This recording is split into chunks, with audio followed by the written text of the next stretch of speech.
Sao Paulo is one of the largest cities in the world, and across this bustling urban sprawl, a growing global problem.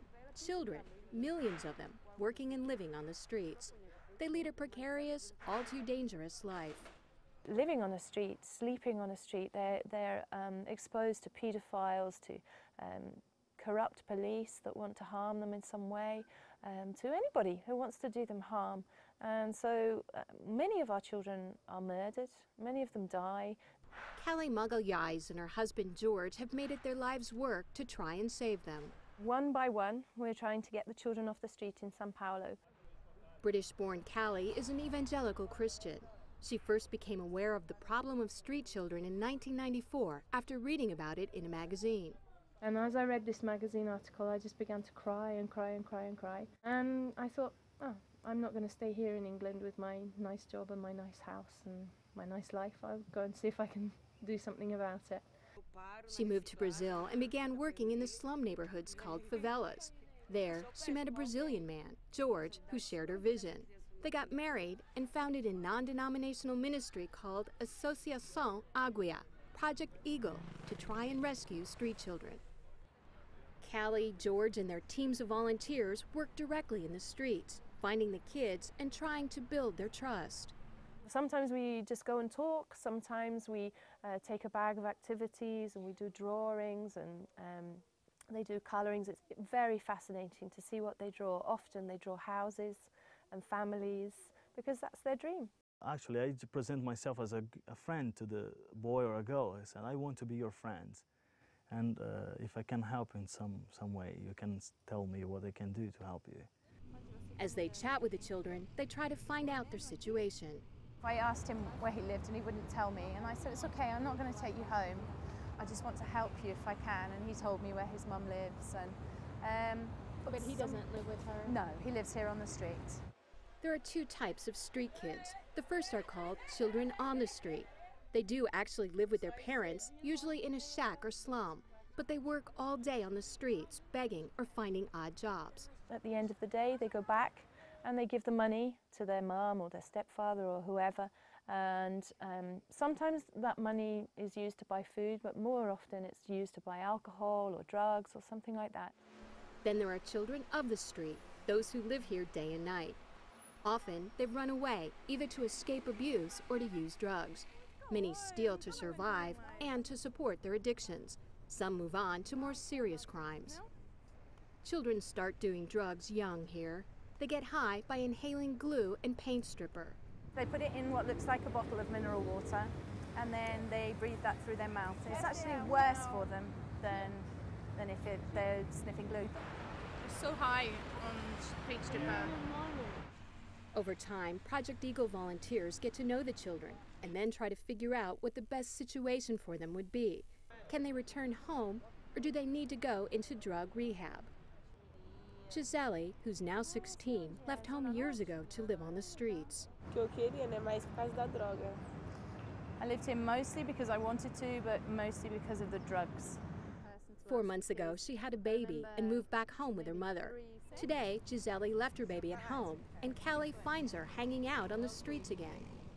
Project Eagle also offers practical help, such as food and medical assistance. The whole gospel is the one that you not just say, God bless you, but you provide everything that will be necessary for the person. On this day, they're bringing packages of food to kids who live in what's called a squat, a rambling den of makeshift shanties under a bridge. More than 50 people live here, including 38 small children. These kids have all been on the streets for years. Julia is 8.5 months pregnant. I asked if she's worried about having a baby here.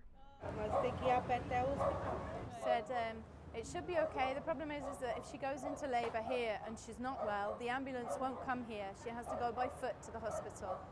The kids tell me they're glad to have some shelter, but they say they sleep with one eye open. People throw kerosene in here to try and drive them away. Street children are often attacked. Many simply disappear.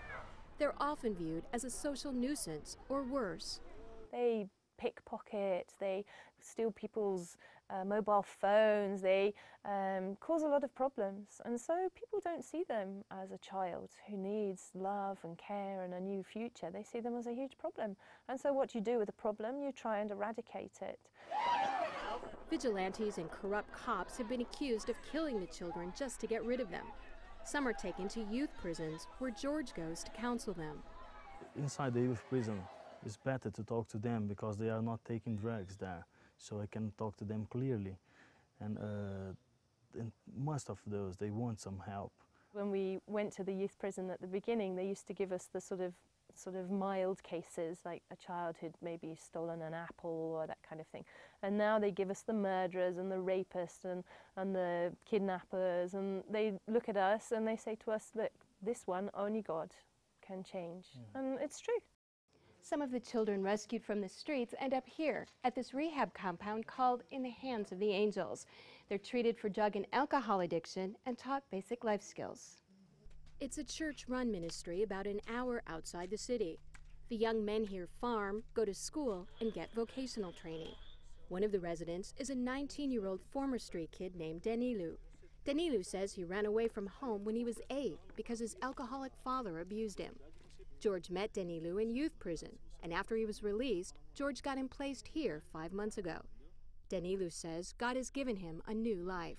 I just want to thank God that I'm here, and that without God there's nothing. That I'm here today and I'm well and I'm healthy because of God, and someone who hasn't got God hasn't got anything. He says he wants to go to university and study anatomy. He never wants to go back to the streets, and he worries about the kids still there. Yeah, it's very dangerous. I've already seen people being killed in front of me. I never killed anybody, praise God, but I've already seen people being murdered. One of the biggest challenges, Callie says, is getting street children to think beyond today. We like to sit down on the ground with them and talk to them about their dreams. And we say, what do you want to be in the future? What do you want to be? And they look at you and they say, what do you mean? Project Eagle tries to help them find their dreams. You know, they have dreams, it's just that they're so deep down inside them that no one ever bothers to pull them out of them. And so we try to talk to them about thinking about tomorrow, helping them to look at themselves and believe in themselves that they can have a future, that they don't have to live on a street in the middle of such dirt and violence and crime and drugs, that God created them, that He loves them, and that He has a plan for their lives. But it can be work with a low rate of return. First year we worked on the streets, we took 11 people to rehabs. And at the end of the year, the 11 people were back to the streets. So. When you invest time into a person's life and you love that person, we love the children that we work with, and you want to see them succeeding, and then just suddenly something will happen and they'll run away from the rehab, or it's just so sad. And we do cry, we weep into our pillow because we feel so sad for that person's life. Still, they press ahead. They're training new volunteers, including ex-street children. And they're working to build new family-based rehabilitation centers. They believe that bit by bit, they can make a difference. We don't mark success by numbers. We mark success by a hug, cleaning a child's face, washing their feet, giving a family a packet of food that they would be starving hungry if they didn't have that food that day. Just doing something to make that person's life better in some way and showing the love of Jesus to them. I'm Kim Lawton in Sao Paulo, Brazil.